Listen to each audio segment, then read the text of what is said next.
夏目漱石、心。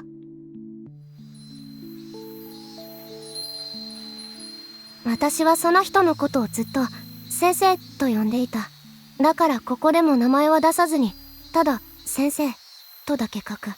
それが一番自然な感じがするからだ。思い出してもやっぱり先生と呼びたくなる。先生と知り合ったのは鎌倉だった。あの頃私はまだ若い学生で、友達に誘われて海水浴に行くことになった。少しお金をかき集めてなんとか出かけた。でも鎌倉に着いてすぐ、友達は親から帰れという電話を受け取った。理由は母の病気とあったけど、友達はあまり信じていなかった。親から無理やり結婚させられそうになっていたからだ。それでも結局友達は地元に帰ってしまった。私は一人鎌倉に取り残された。学校が始まるまでまだ時間があったので、私はそのまま元の宿に泊まることにした。鎌倉でもちょっと田舎の方だったけれど、海にはすごく近くて、海水浴をするには最高の場所だった。毎日海へ行って賑やかな砂浜をブラブラしていた。そこは避暑客でいっぱいで、海の中も黒い頭でごった返していた。そんな中、私はたまたま先生を見つけたんだ。海岸には掛け茶屋が2軒あって、私はそのうちの1つをよく使っていた。避暑に来た人たちはそこで着替えたり、体を洗ったり、荷物を預けたりしていた。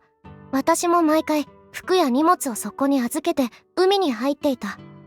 先生を初めて見たのは海辺にある小さな茶屋だった。先生はちょうど着物を脱いでこれから海に入るところ。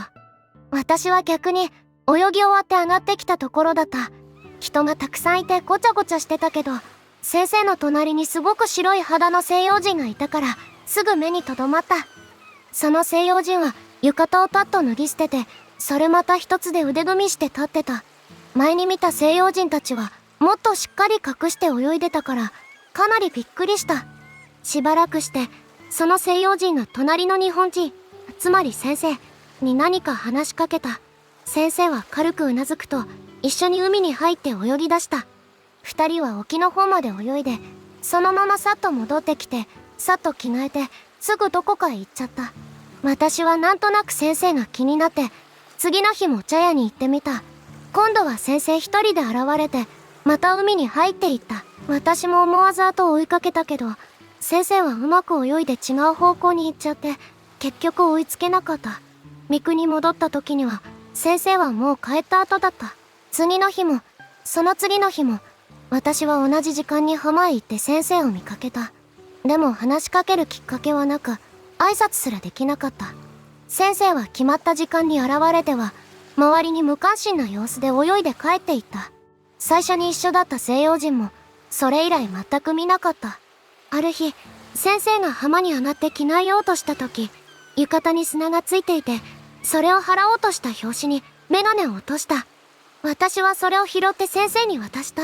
先生は、ありがとう。と言って受け取った。次の日、私は先生の後を追って海に飛び込んだ。沖まで泳いでいくと、先生が振り返って話しかけてきた。広い海に浮かんでいるのは私たちだけ。私らは仰向けになって波に揺られ、私は思わず気持ちいいですねと声を上げた。しばらくして先生がそろそろ戻りましょうか。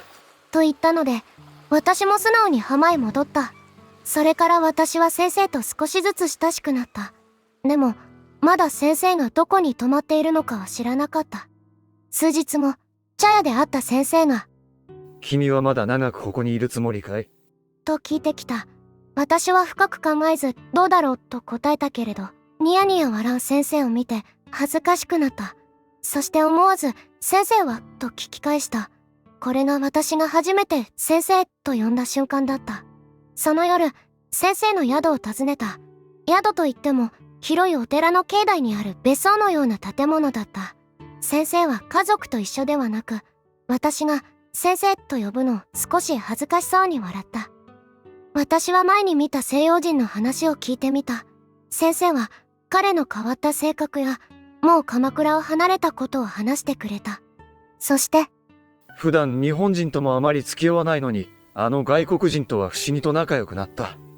と言った。最後に、私は先生に、どこかでお会いした気がするんですが、と伝えた。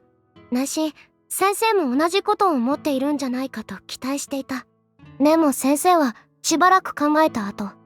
君の顔には見覚えがないな。人違いじゃないか。その時、私は少しだけ寂しい気持ちになった。私は月末に東京へ戻った。先生はそれよりずっと前に避暑地を引き上げていた。別れ際、また伺ってもいいでしょうかと聞くと、先生は、ええ、いらっしゃい。とだけ言った。もう少し親しみのある返事を期待していた私は、少し拍子抜けした。先生に対しては、こんな風に軽い失望を感じることがよくあった。でも、離れたいとは思わなかった。むしろ、そんな時こそもっと近づきたくなった。若かった私は、なぜ先生にだけこんな気持ちを抱くのかわからなかった。今になって思うと、先生は自分に近づく価値がないと無言で伝えようとしていたのだと思う。東京に戻っても、私はすぐに先生を訪ねるつもりだった。しかし、帰って数日も経つと、鎌倉での気持ちは薄れ、同都会の空気に心を染められていった。新しい学年への期待もあり、私はしばらく先生のことを忘れていた。授業が始まり、1ヶ月ほど経った頃、ふとまた先生に会いたくなった。最初に訪ねた日は先生は留守。次の日曜もやはり留守だった。玄関先で戸惑っていると、奥さんらしい美しい人が出てきて、先生は雑司ヶ谷の墓地へ花を手向けに行ったと教えてくれた。町へ向かって歩き出した私は、ふと思い直し、先生に会えるかもしれないという期待に駆られて、雑司ヶ谷へ向かった。私は墓地の手前、苗畑の脇から入り、両側に楓の並ぶ静かな道を奥へ進んだ。すると、端にある茶店から、見覚えのある人影が不意に現れた。私は近づき、先生と思わず声をかけた。先生は驚いたように立ち止まり、光る眼鏡越しに私を見つめ、どうしてと静かに繰り返した。その声には、どこか寂しさのようなものが滲んでいた。私はそれから時々、先生を訪ねるようになった。訪れるたびに、先生はいつも家にいた。会う回数が重なるにつれて、私はますます自然に、先生の玄関へ足を向けるようになった。けれども、先生の態度は最初に会った時とほとんど変わらなかった。いつも静かで、時に静かすぎて、ふと寂しさを感じるほどだった。それでも、私はなぜか引き寄せられるように、先生に近づいていった。若さゆえの直感だったかもしれないが、私はその気持ちを今でも誇らしく思っている。先生は、人を愛しながらも、決してその胸に抱きしめることのできない人だった。時々、先生の顔に一瞬だけ曇りが走ることがあった。それはまるで窓を横切る鳥の影のように、すぐに消えてしまうのだった。初めてそれに気づいたのは、雑司ヶ谷の墓地で先生に声をかけた時だ。あの時、私の心は一瞬鈍ったが、すぐに元に戻った。そして、しばらくはその影を忘れていた。しかし、小春日和の尽きようとするある晩、ふと思い出した。話の途中で、ふとイチョウの大樹を思い浮かべたのだ。先生が毎月墓参りに行く日まで、あと3日だった。私は尋ねた。先生、あのイチョウの葉をもう散りましたか？まだ空っぽにはなっていないでしょう。先生は静かに答えた。私は続けた。今度、墓参りに行かれるとき、私もご一緒していいですか？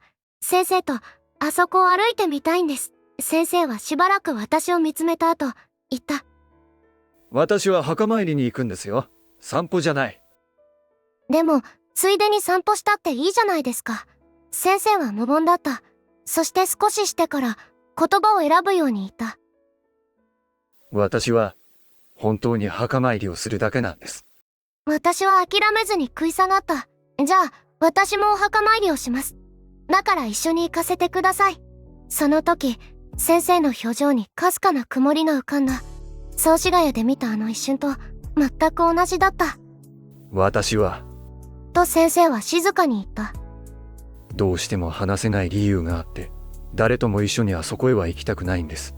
妻さえ連れて行ったことがありません。私は不思議に思った。しかし、先生を研究するために通っていたわけではない。私はただ、自然に先生との時を過ごしていた。今思えば、あの時の無意識な態度こそ、私の人生の中で大切なものの一つだったように思う。好奇心で先生の心に踏み込んでいたら、私たちの間の細い登場の糸は、たちまち切れていただろう。